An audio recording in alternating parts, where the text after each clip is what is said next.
అదే హెల్తీగా life time 100 years ఉండాలి అని అంటే ప్రతి మనిషి కూడా 132 సంవత్సరాలు బ్రతకడానికి అవకాశం ఉంది. దానికి మనం ఏం చెయ్యొచ్చు అని అంటే, తాబేలు గురించి చెప్పాలంటే అత్యంత ఎక్కువ ఆయుర్దాయం ఉన్నది తాబేలు. 400 సంవత్సరాలు ఉంటుంది.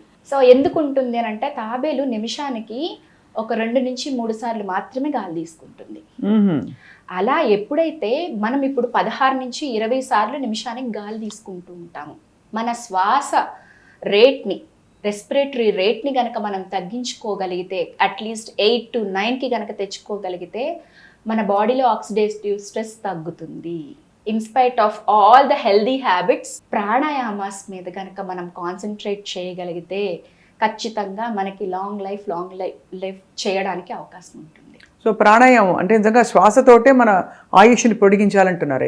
అయితే 132 సంవత్సరాలు బ్రతకడం సాధ్యమా జ్యోత్స్న తేజ గారు? ఖచ్చితంగా సాధ్యమే. బ్రతికిన వాళ్ళు ఉన్నారు, ఇంకా బ్రతుకుతున్న వాళ్ళు ఉన్నారు.